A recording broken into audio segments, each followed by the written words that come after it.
mic on. Yo, what's up, everybody? L Up on Set. I have a song that is out as a single right now on SoundCloud. The name of the song is obviously Zombie, and it's by your girl, Devin Rachel.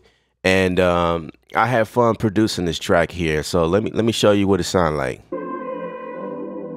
Let's start at the beginning.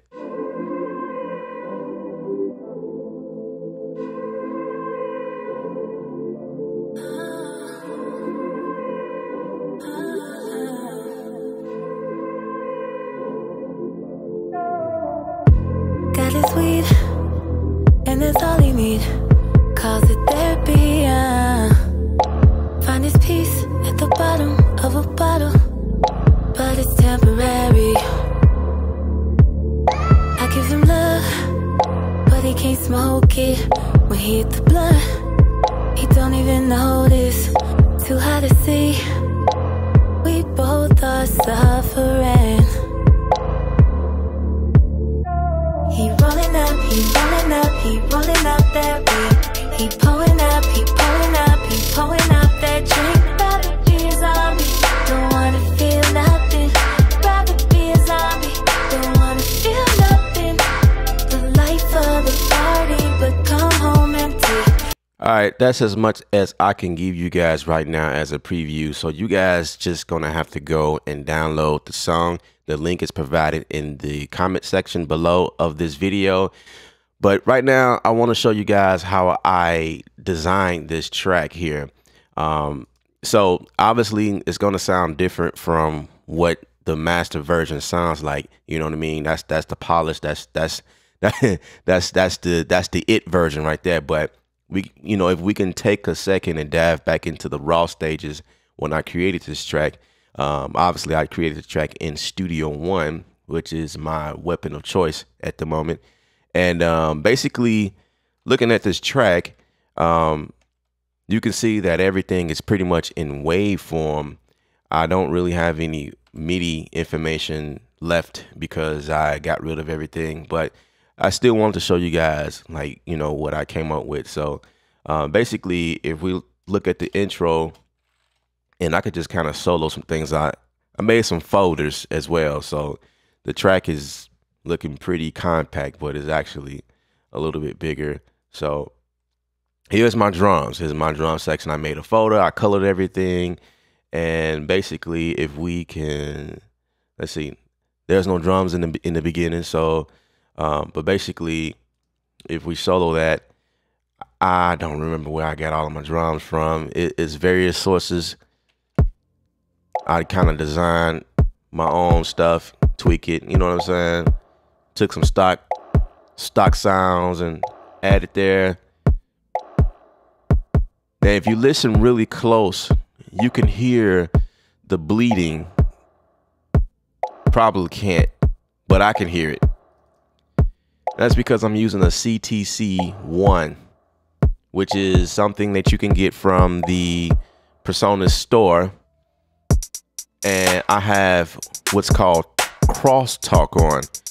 And basically what crosstalk does, it bleeds your sound from one track to the next track. It's like an old analog thing, you know what I mean? Like when they made the analog mix consoles back in the day, they made them where, I don't know if it was done on purpose, but that's just how they were made, you know what I mean? Like you have different channels that will crosstalk, you know what I mean? It'll bleed over into the next track. That's just how it was done back in the day. So, these days that things gotten a little bit more technical, you know what I mean? In the digital world, everything is super clean and, you know what I'm saying? Super, super clean in the digital world. So what's going on with the CTC one is, we bring it back to analog sound, you know what I mean? And I just think that this is awesome plugin to have.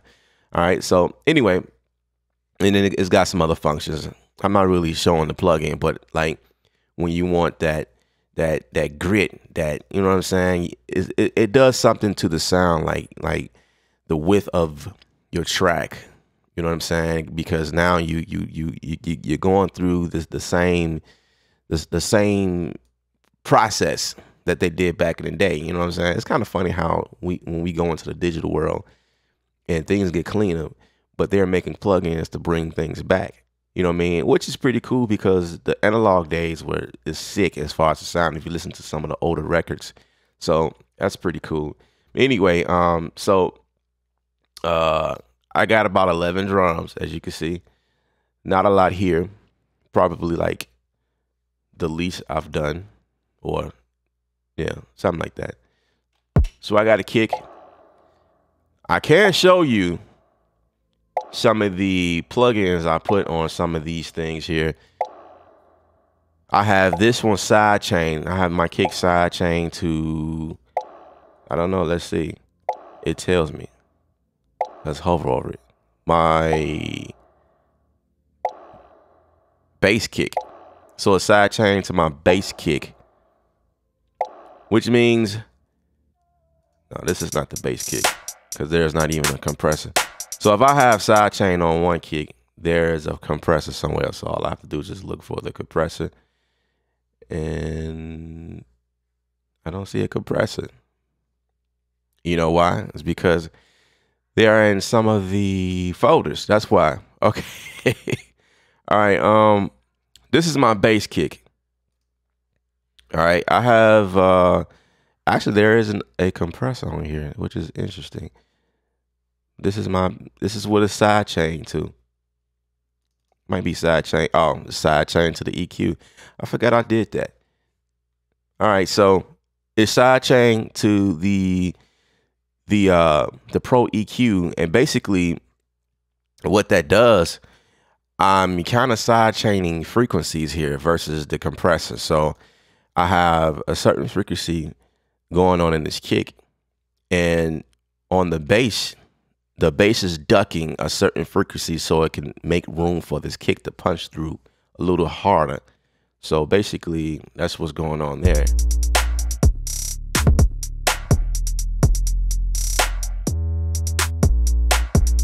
You know what I'm saying? So that's my 808 kick there.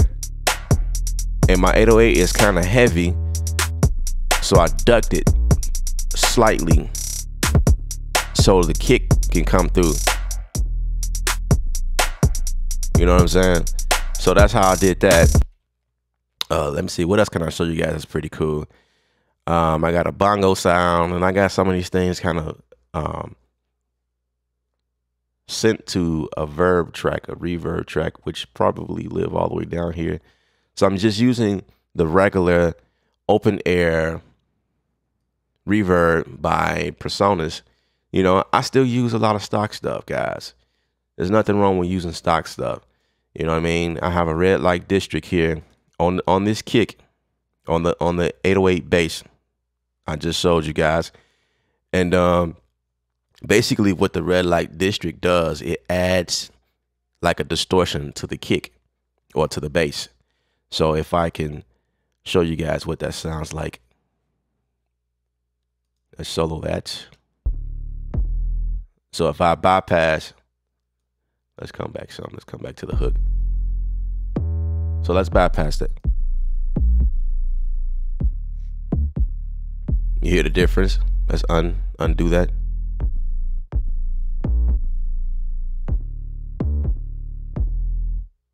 Let's come back. You can really hear when it hits that high note. Right? Right? It sounds very clean without distortion. But when you put the distortion in there, it cracks up. You know what I'm saying? It's like it's man, it's character. You know what I mean? And that's what I wanted. I wanted to articulate that. So that's what I did there. All right. So as far as my drums, going back to the drums.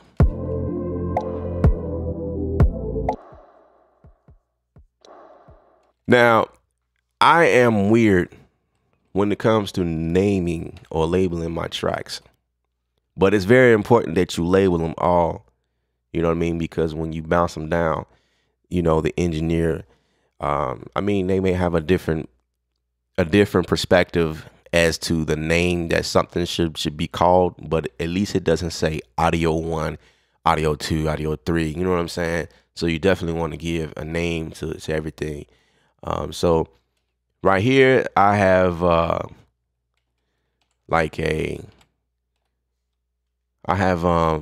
fades in the beginning and the end of it. It's like my own way of attack. I'm controlling the attack. So I'm saying how much I want of it. You know what I'm saying? It's not hitting hard like it should be, right?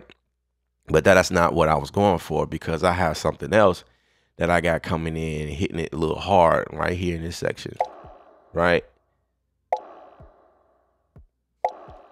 And so basically this was actually a snare of some sort, and I just chopped it and, you know, move everything down to where I get the meat of the reverb that I needed.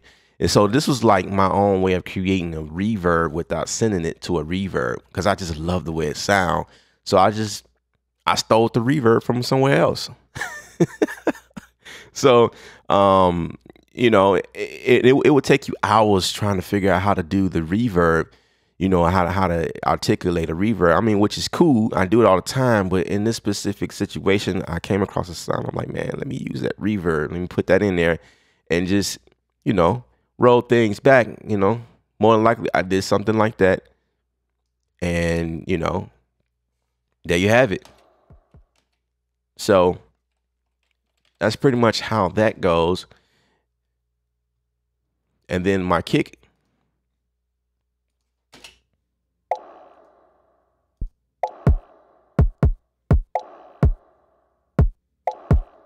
My kick was, I think it came out stereo at one point, and then I changed it to mono.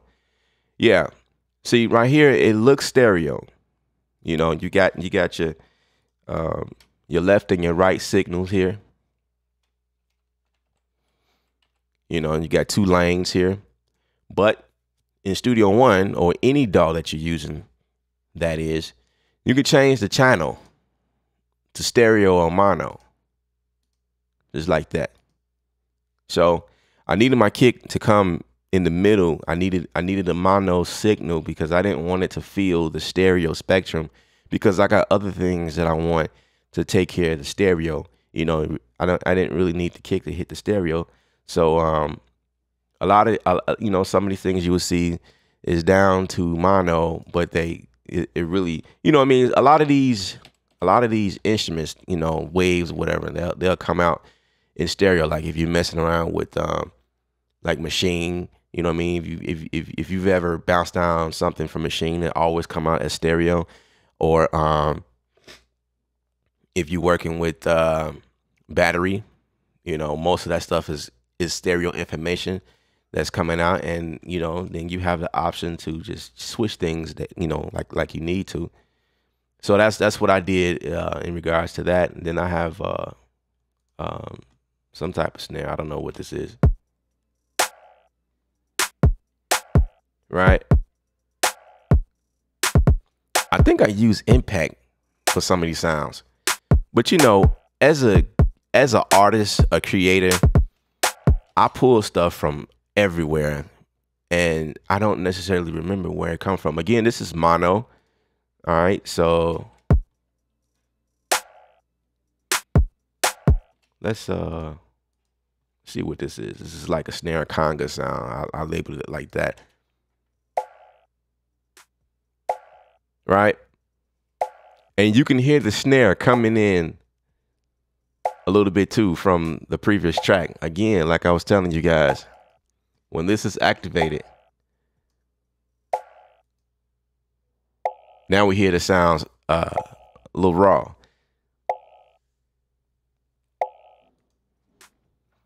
So what I did was, again, talking about the CTC1, I actually add this on first. And the reason why you would want to do that is just think, like, if you producing in the studio where there's nothing but analog gear, you got the mix board to start from anyway. So that was kind of the idea this track here, what I was trying to do. So I turned this on, and for some reason I love the way the custom sound. The custom is a mixture of a bunch of pretty cool signals, algorithms or whatnot that comes from. It's probably a mixture of the Tube and the Classic or whatever, and some other things that they did. But I love the way it sound. Add a little character in there, and obviously the crosstalk, and I got a little noise going on too. You know, give that analog noise sound. But I also have the noise gate on too, which is pretty dope to be able to, you know what I mean? If you don't have this clicked on, you're going to get that true analog noise sound throughout the track. But if you want it to be clean, like the digital way, but still take advantage of the actual noise that comes from the analog boards, you know what I mean? You can definitely achieve that and then still be able to, you know what I'm saying? And this is brilliant. I love PreSonus for creating something like this. This is awesome. So enough for the CTC. All right, so basically, moving on to the next one. Did we talk about this here? Okay. And I put that there to give it like a brighter sound in the snare department. You know, just kind of open it up a little bit because this is the hook. So, and as you can see, I only add this in one section, which is my hook. And you know, you can kind of look at my situation here. I have different things that I introduced, pulled out. You know what I'm saying? It's not the same across the board because this is music. This is art. You know what I mean? You don't want your tracks to sound the same through the entire song. So so that's pretty much what I did there. I have them all in the folder. It's bust out as a drum folder here. And let's see what else can I show you guys. All right, here's my bass. Now this is my bass, and it sound side chained. And I'm really trying to remember what I did to gather that sound. And once I found that sound, I bounced it down as a wave because I didn't, you know what I mean? I didn't really care for that process being ate up by my CPU. As you can see, my CPU is being ate up, you know, quite a bit here anyway. And cut that out, and this one came in.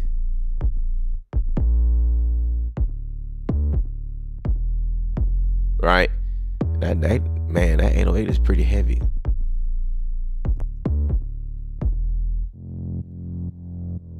Right? So that's what I did there. And you definitely want to add some ear candy to your voice. I mean, not to your voice, but voice candy to your tracks, because it opens it up and it makes it like very interesting. That's why they call it ear candy. You know what I mean? It's like, man, okay. So I got it chopped up, and you know, when I open this up, you're gonna see quite a bit of a chopping.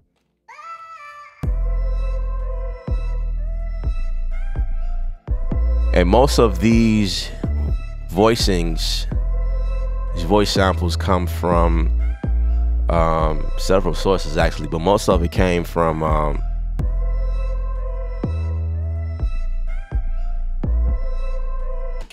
Output. That's where it came from, Output. And I don't have the MIDI information because, like I say, but this one is cool. Going back to the bass, as you can see, I don't know if you guys can see that, but when I zoom in, I just thought it was cool how, like, what is those lines going across it like that? What the heck is that? It's pretty cool. It's PreSonus' way of saying, hey, even though you bounce this down as a wave file, we're gonna also give you the MIDI information in case you need to come back to this. So if I need to create or recreate this bass line and change it up or whatever the case may be, I could definitely come back and grab this without actually playing it out and trying to learn what I did all over again. You know what I'm saying? I'm not no piano player, so you know that'll be horrible trying to figure that out. The same here. It looked as though there's some type of auto tuning going on here, like I went in and moved. No, that's not me moving anything around. That's actually the bass or the notes, the MIDI notes itself. Or maybe it is tuning. But I mean, it looks like it's tuning. That's how it looks when I know in Logic it looks like that when you turn on the flex pitch. I believe that's what it's called. And all right, so all of these voices, I can't really say where I got them from. I thought it was dope, add them in. I'm more than sure I add some effects on some of these things and just kind of like did a balance mix between all of them. And for my pad sound, which is what was the thing that motivated me, where did I get it from? I don't remember where I got it from. You know what? It just came back to me. This pad sound is a mixture of Omnisphere, Synthmaster, Silent One, and I believe Massive was in here. There's a bunch of things I had, and I wish I thought to actually do a video as I was, you know, going through the process of creating this sound. But that's exactly what happened. It was just a mixture of different sounds, and I bounced it down and brought it in as one wave here, you know, because that was all I was trying to do at that time. You know, I don't know, when you're in a creative state, you just do all types of crazy stuff, and that's exactly what happened here. Right, so let me explain that. Like, how did you do that? All right, let's solo that. Now, so what I did here, all I did was I was in well, how did I do this? That's crazy. I don't remember. Okay, so I bounced this down, right? Everything in that section. And I think I exported it all out to the sample one, whatever, wherever. Yeah. Send to new sample one. That's what I did, right? And basically, let me unmute this here.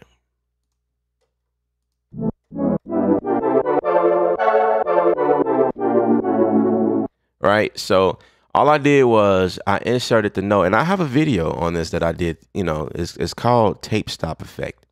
You know, and I played the MIDI note, and you know your middle C or C3. Right, so you have to insert that in as MIDI. I'm not going to do that now. I want you guys to watch that video. So I insert the MIDI note there, and you have to play around with your pitch range here. And usually it's 24, which is the highest range you can play around with.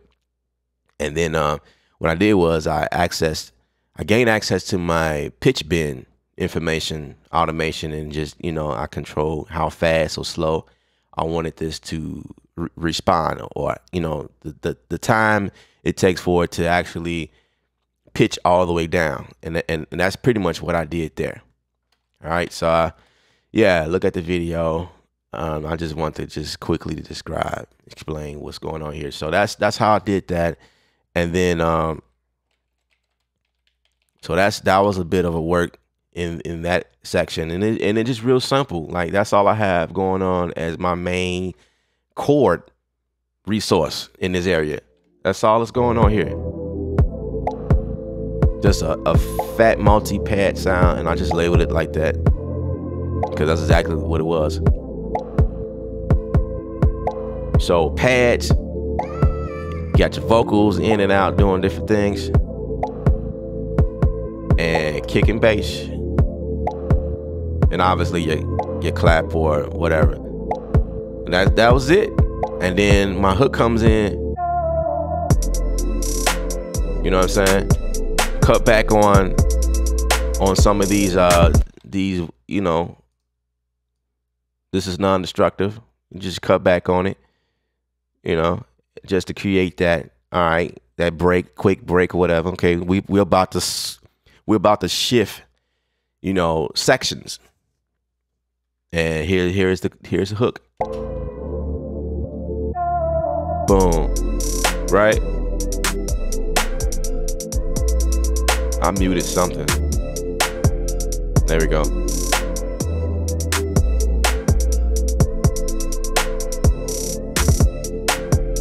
So when creating a kick, I'm just thinking, you know, my kick is not extra boomy. It's just really, the transient is knocking, it's punchy, and it's not holding a lot of bass, as you can see, because my 808 kick that I showed you guys just a few minutes ago, or a few seconds ago, is holding the weight.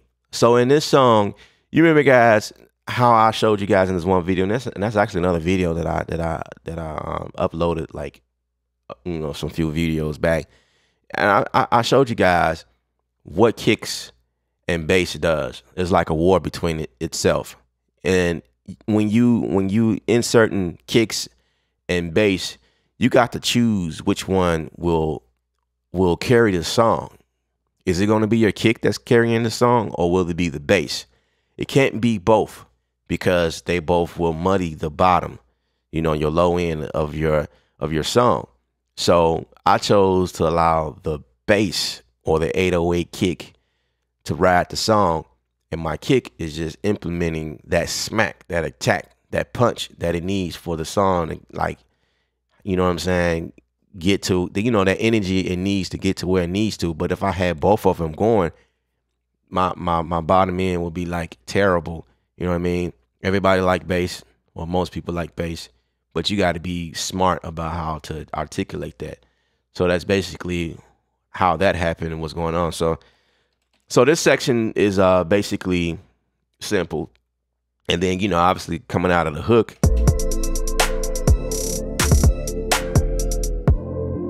you go back to the verse. You know what I'm saying? Cut everything back out and go back to the verse so she can do her thing, or he can do his thing. And sometimes I'll do something different from the first verse just to kind of change things up. But I think I pretty much kept it the same both times. Now, there's something interesting that I did at the end, and that's why you guys need to go and download the song. So the last hook, I got, you know, so whatever needs to happen here, the artist can use to be as creative as possible vocally. And that was the whole concept. That was the whole idea right here in this section. Right? Did y'all hear that? I think y'all missed that. So let me explain that. All right, so like, what the heck did he do? And I'm wondering, what the heck did I do just a few minutes ago? What the heck did I do? All right, moving too fast. All right, so this right here is it's the same concept of what I showed you guys before. As far as slowing things down, I use that same concept and sped it up this time. So what I did was I created this section first. This is what it sounded like. I took this from somewhere. I think it was Output as well. Output XL is the name of the plug.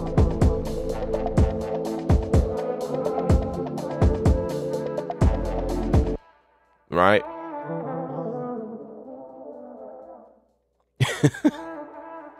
This just sounds real cool to me. Right? Okay, anyway. So what I did was I sort of designed this section first and then bounced this section down, probably like maybe half of this down.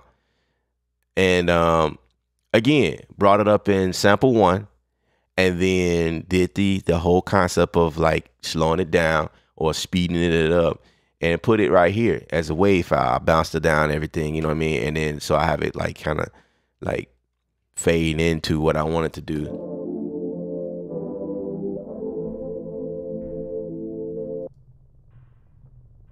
So a speeding up.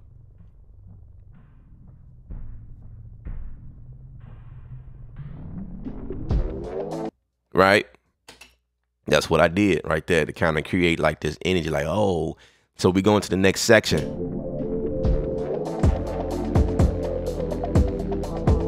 And so you guys guessed it, he switched up the drums. Yes, I did. I wanted to do something a little bit different here. Just you know what I'm saying? Introduce a different side of the song. Give the artist a fresh new approach towards the end. Keep it listenable. Keep it exciting for your listeners. You know what I'm saying? Build something interesting. You know what I mean? Don't get bored of the same beat. Yeah, there we go.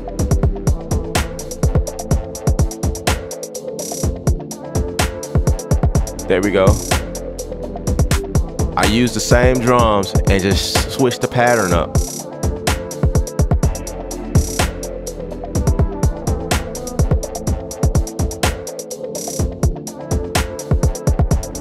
All right, that's all I'm gonna give you. And that's pretty much the whole beat. As a matter of fact, just wanted to explain like how I did it and you know my approach to it or whatever. And the artist loved it. My boy Johnny from Mix Engineer mixed and mastered the song, and man, it sounds great right now. I'm proud to say that this is one of my joints that I produce, and it's out right now as a single. So you guys going over to the link is in the description. Download the song. You have the option to download the song for free. You understand what I'm saying? I said the F word, for free. You know what I mean? And listen to the song, you know, come back and comment on this video. Let me know what you're thinking, or comment to the actual link. It's from SoundCloud, so you can actually comment there. That's not a problem. And follow her as well, Devin Rachel. All right. Whew. I had fun explaining this to you guys. I hope you guys learned some things. I really didn't break down that much because I didn't have any immediate information to kind of show you like how I came up with the chords or what I used. But, you know, I just wanted to show you guys, you know, what you can do inside of Studio One or any DAW that you choose to use. As a matter of fact, it doesn't matter which DAW you use. Just make it work for you. Yeah, that's pretty much it, guys. This is Ellip once again. Remember, music is art. You're the artist. Paint your picture.